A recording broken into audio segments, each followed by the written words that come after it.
Hi, this is Sean McVeigh with Sean's Outdoor Adventures, and you know, I periodically get the request to do some videos on compound bows, some review videos on compound bows.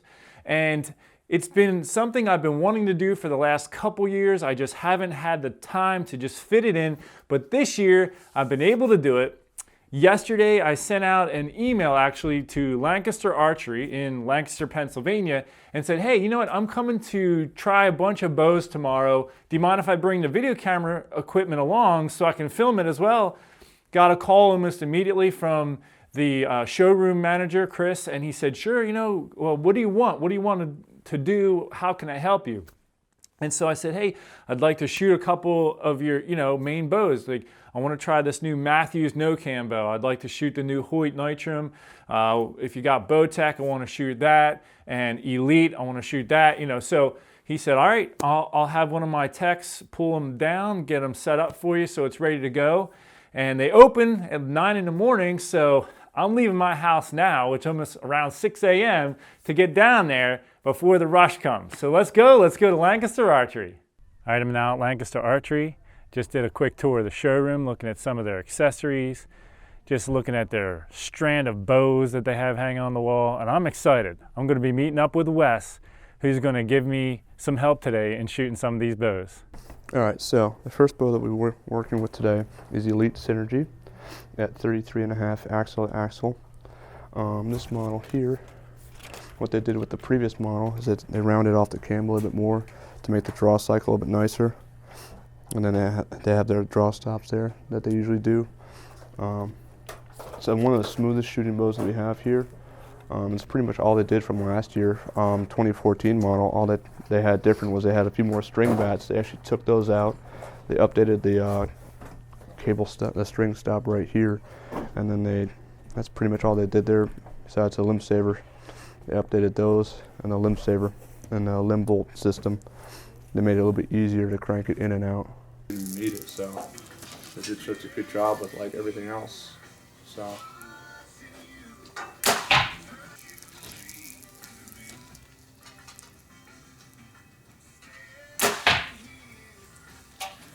very little vibration in the hand when it went off.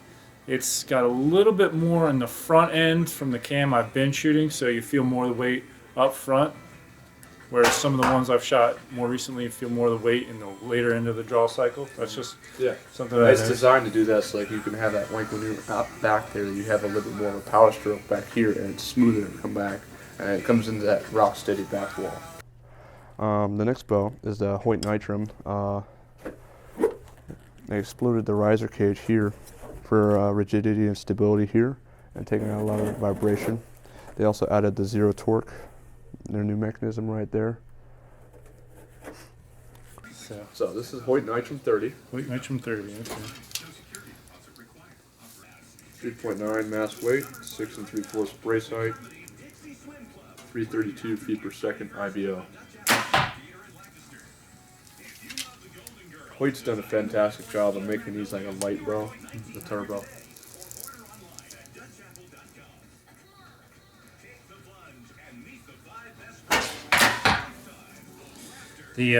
I'm not used to shooting this. This is the 30. I'm used to, with the way I anchor and everything, I'm used to the 34. Yeah. So I don't, as far as touching the nose, I don't get that with the 30 because it's such a steeper angle. So, unless you really wanted the 30, I would say we go to 34 with you. Oh yeah, definitely. Some guys come in, they want the shortest bow they can get. I'd say comparing that to the Elite, I feel just a little more vibration in the hand on the shot. But everything else, in the draw cycle is very different too. You can feel, that's something, it's going to be an individual archer's choice at that point, you know what I mean? Yeah. Which draw cycle do they like, And as always, the new one, HTR No Cam from Mathews. It's got the No Cam technology that they got. They nailed down the knock travel really well. It's got the string stops there, which are really nice and solid right there. Out of the box, it's very quiet. They did a fantastic job with it. And they have the standard wood grip with the focus. This is the Mathews No Cam HTR model. It's at 32 axle to axle, Mass weight is at 4 pounds, 13 ounces. And 6 5/8 inch brake height. 330 feet per second. A little bit slower than most models. I think this is Mathews like new bow, like new technology. So what I'm thinking is that they're gonna come out with a speed bow, like a faster version. This is like their first draft, as they usually do. You know, for being a no cam bow, the feel of the draw is way different than I expected. I actually thought it would be a little smoother overall. Like I feel like when I'm hitting that draw stop, it's almost sudden, you know, and it's definitely different than I expected. That's all, you know. I think it's something, and I think I heard someone else talking about it. It was definitely different than what they expected. Yeah. Out of the box, it's pretty darn quiet. Oh yeah, it is. And it's got very little on it. It's got one speedball and one. And it's also very little vibration at all. Next bow that we'll be looking at is last year's model, the Prime, which is the Alloy, which is a fantastic model. They actually have the quad cam technology, which is they're doing the job of 2 cams with 4 right there, so it really balances out and really stabilizes the tuning of the bow. It's got a rock solid back wall with dual limb stops, just like the Elite. They did a fantastic job. Alright, so this is the Prime Alloy. This is last year's model, but it's still a good one. Did they come out with a new one for this year? They did the Rival.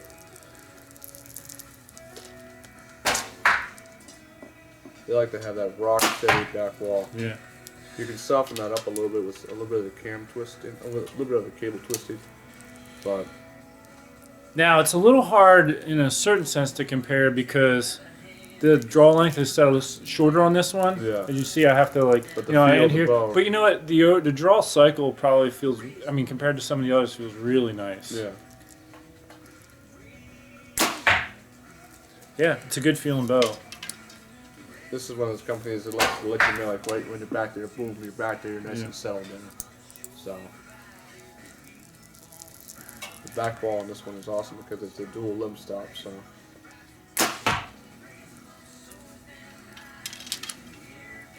Very, very little vibration in the hand, like you know when the bow goes off.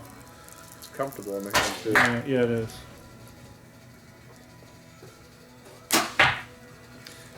Now, the work that you do on them is clear.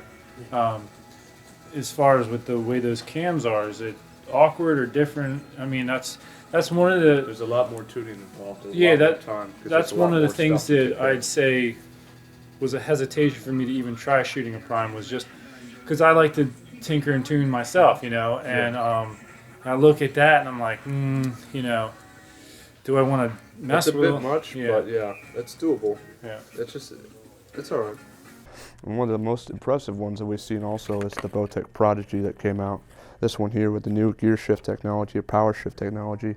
It's got first, second, and third. So you've got third for a nice, comfortable hunter.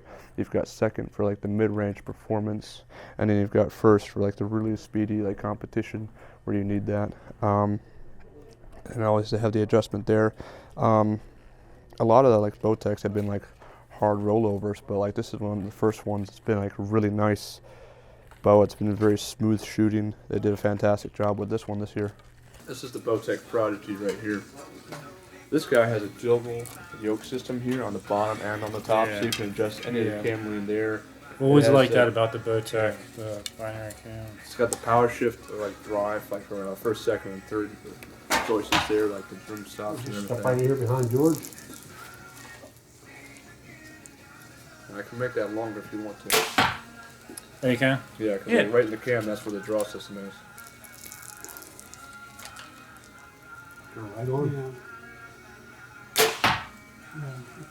I definitely like this cam. Well, which setting is it on right now? The easy setting. Okay. So this is number 3. This is nice and easy. 85% limit off. Okay. 85. That's amazing. Let's try. Can we switch it to the other cam setting?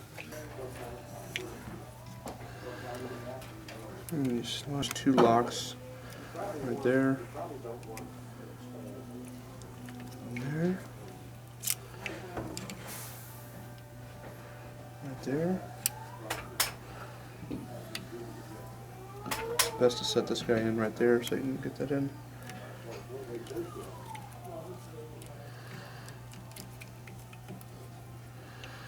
Technically, if you didn't have a bow press, would you still be able to make this adjustment, or As long as you can get clearance on the on those? Allen keys right here. But yeah, it's kind of tough to do when you can't get that clearance. Right. So that'd be the only thing. So that's good on that side right there. It's on the cam, so which is the benefit. You don't really need modules with this guy. I know, that's so You just nice. need to adjust it. So now we're in So those. this is a little bit more of a longer draw length than you have like also your performance setting. A little bit of a harder pull, but you get a lot more speed out of it.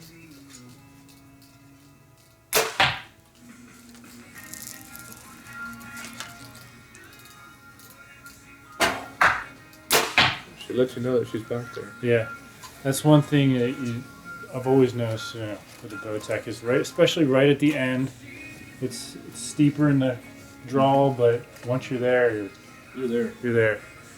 It's very little vibration in those too. I've always been impressed with that. So this is the Bowtech Prodigy at the performance setting, so it's number 1. So she's going to be really hard in rollover.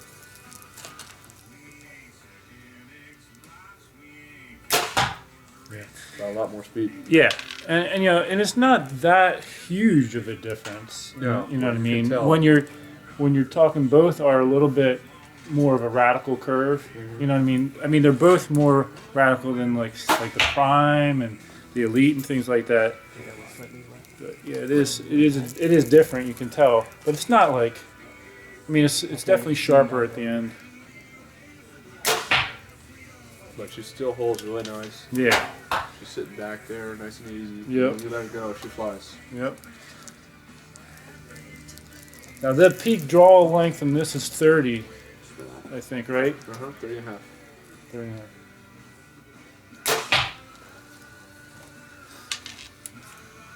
That's why I was wanting to wait to do this video until the boss was out, so that I could try it, because that one goes out to my draw length, but they're not providing them yet.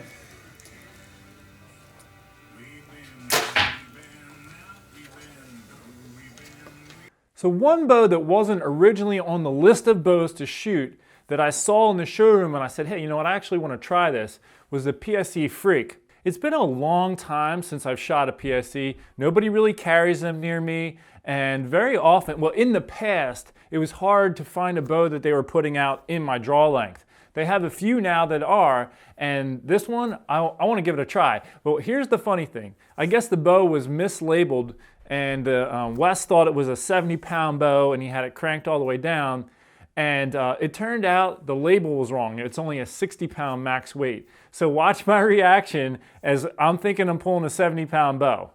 The PSE PSE Freak Max. Freak The Max. axle on this guy is 38 inches. It's 38. 4.3 pounds. 7 1/8 brace height. That's 358 feet per second. 358. Now that's at 33 inches, so you're probably getting about 340, 330. And did we check the draw weight on this one? Yeah, it's full crank 70. Really? You know, it didn't feel like 70 to me. You know, It doesn't, but she's cranked down all the way. it's quiet too. Yeah. Even for a bow like going that fast, like I'd say out of all the bows, this one has surprised me the most. Like, yeah. I mean, just didn't expect to. Yeah. They've done a good job with it. For being such a tall bow and having such a lot going on, yeah, you got that tall string, but you got a little bit of string slap on the string stop. But overall, she's a beauty. And it just is. It's a smooth Yeah. cycle.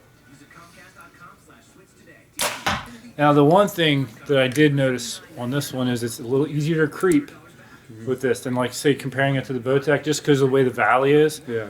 You know, so we definitely would have to watch that, you know, as a shooter.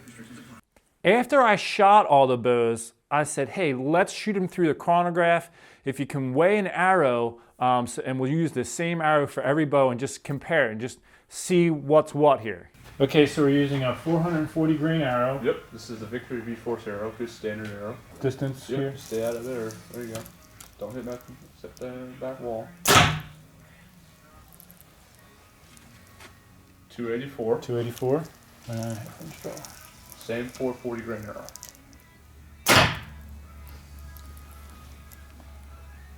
$276. Same 440.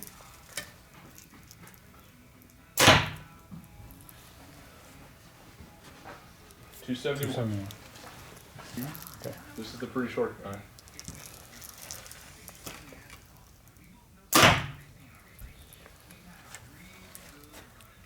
$254. For each bow, how much do you think the draw length has? Like that was at 28.5 for the prime. If that one was at 31, like my normal draw length, You how probably much? get around like the same as like that Hoyt's. Same, and the Mathews. about the same speed. Yeah.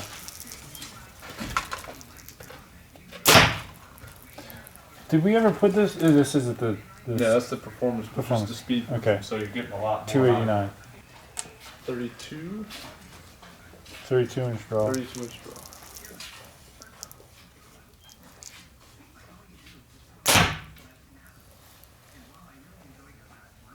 Okay, 278.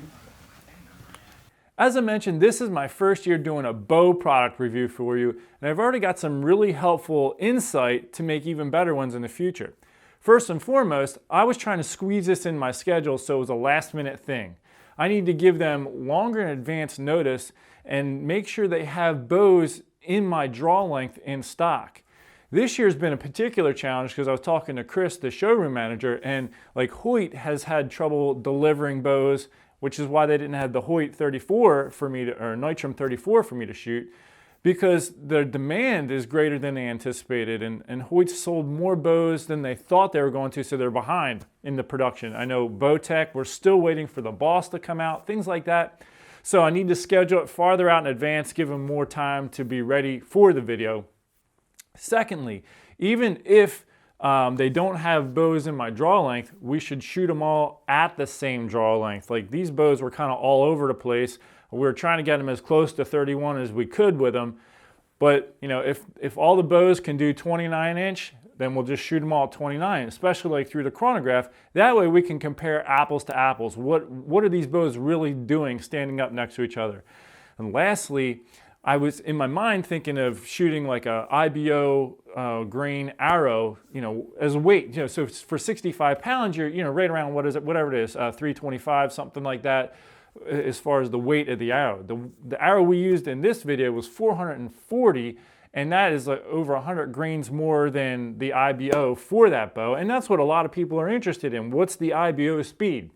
And so boom, boom, boom, those three things. In the future, I'm gonna be doing those things differently so these videos are even better. And I'll tell you what, there's already gonna be an episode 2 for this year because there's still a lot of bows that I have got to shoot. The Hoyt Nitrum 34, got to shoot that. I also want to try the new Carbon Spider with the new technology. I haven't shot that yet. I still want to shoot this Bowtech Boss as soon as they deliver it. Again, they're held up. And my buddy was just at Lancaster Archery recently, and he narrowed it down to the Elite and actually the new version of the Mathews Monster. He ended up going with the Mathews Monster, you know, over the Elite. He said it was a tough call. They were both great bows, and I haven't shot one of those yet. So there's going to be an episode 2. We're going to wait though until all these bows are in stock wherever I film it, and that way we can get a, you know, more of an apples to apples comparison, and we're going to be using an IBO rated arrow when we do that one through the chronograph. I can't wait. But before we get to that, let's conclude with me recapping what I observed in the bows that I shot today. Okay, if I absolutely had to pick a bow that I would go home with today, it would be the Elite. I mean, it just was so smooth overall. It held good speed when we shot it through the chronograph. Real solid back wall. It almost feels impossible to creep with that bow. Yeah, I would just have to do, I'd have to do the Elite. Second place would be the Bowtech. It gives you so many options, not just now, but in the future. You know, when you go to sell a bow, to be able to offer a prospective buyer 3 potential bows is huge. you know, like 2 years down the road, you go to sell it. Well, somebody wants a smoother draw feel and isn't as concerned with the speed, you can get it with the number 3 setting. Somebody just wants speed and they don't mind, you know, what the draw cycle feels like, number 1 setting. The other thing with Bowtech is you can change the draw length right there on the cam, and it has a wide range of draw length, which really opens up your audience for, you know, selling it. Whereas, you know, with your Hoyt and Prime, you have to, or I'm not sure how Prime works, but with the Elite, that's what I meant to say. These types of bows, a lot of times you have to get a module to interchange, which means you got to go out and buy the module to put it in. And so it limits you just a little bit more in as far as, because if you're selling the bow, you don't want to have to go buy a module just to sell it for somebody with a particular draw length. So that's why the Bowtech gives you a lot of options, not just now in resale, so it's a great bow. In third place, I'm going to give a 3-way tie, really. The Prime, the Hoyt, and the PSE, they're all so close. The Prime is just super smooth. It throws me off a little bit with the cam system. I like to work on my bows, and I hesitate when I look at that cam. The Hoyt, I've always been partial to Hoyts. I may always shoot Hoyts just because of, well, I had a sort of a spiritual experience once where I felt compelled to shoot a Hoyt, and I talked about it in my Becoming a World-Class Hunter book. We were driving in the car, and I just used the Hoyt was like the thing that came to me, and it resonates with me even now. And Hoyts make great bows, so I don't mind that. And then the PSE caught me by surprise. It was a really nice bow. It was smoother than I thought. 2 little drawbacks with the PSE for me was it did come off the back wall a little easy. You could creep a little bit. And then also the cable guard rail that the cables slide on, it just looked a little cheap for a $950 bow. When you're spending that kind of money, which all these bows are $950 to $1,000, you don't want anything looking flaky, you know, and that kind of did when I looked down at it a little bit. And then last was just the Mathews. It's a new concept, and I was just thrown by the way the draw cycle felt. I was expecting a real smooth draw cycle peaking in the middle, like when I had 2 wheels on I had a Hoyt Super Slam Legacy in the early 1990s. It had wheels on the ends, and that's how the draw cycle was. And with the Mathews, it's not like that at all. And so it just kind of threw me off. But there's going to be people who are going to like that. Bottom line is, I don't think you can go wrong with the technology that's out there. I mean, there's so many great bows. Just answer for yourself, what's the most important thing? Do you want some speed and you don't care what it feels like to get that you know, to full draw? Or do you want to really enjoy every aspect of the shot where it just feels smooth drawing back and it feels smooth releasing? You know, then you want to look at your Prime and your Elite and then your Hoyt, those types of bows. So get out there and shoot them. And you know, a lot of people are brand specific, but I encourage you to branch out because there's so many good bows out there right now. Don't be afraid to shoot a different brand and say, wow, I actually like this one better. And that happened to a friend of mine last year. He's a Hoyt guy. He went and shot the Mathews Creed, and everything felt right about it, and he went with that. And there's nothing wrong with that. So shoot the bows and go with what feels right to you and what fits into what you're looking for. So let's go ahead back over to Wes here and we'll close out this video. Thanks for tuning in. Make sure you stay tuned. I got a couple videos coming out, but down the road here in another month or two, I want to do another episode of this where I get to shoot these other bows that I didn't get to shoot yet in this episode. So stay tuned for that and God bless you. Okay. Wes, I cannot thank you enough for working with me today and helping me with these bows and sharing your knowledge and the information. And, you know, so thank you. I really appreciate everything. Yeah, you're welcome. This is what we do at Lancaster Archery Supply. We come in here and like people come in here and they're like, I have a bow. Can you help me shoot it? And sometimes it's like that, and sometimes it's like, I've never shot before. I want to shoot. I want a brand new bow. Is when you're putting this kind of money into like an investment like this, you want to be able to shoot it. You want to be able to know for yourself that this is like one of the best options. Right. So. And you know, as a customer coming in, the thing that really I'd say impressed me with, like, I'm filming this show for people to watch, and I don't want to. Part of it is I want to provide the information, but I don't want to get in your way and things like that. And you have taken that concern away, you know, and I think you portray that to customers as well. Some people might come in like, I want to take my time and I want to shoot some bows. and I don't want to feel pressured, and there's no, you know, I mean, I think, you know, so I just, your whole personality, the way that you portray yourself, and you're working with people, that has really resonated and is so appreciated. Yeah. So I want to thank you for that as well. Yeah, cool. So, okay, well, that's going to wrap up this episode on the compound bow reviews, but we just happen to be standing by the recurve. So let's roll this into, for the next episode, we're going to check out a couple of these recurves. So stay tuned for that.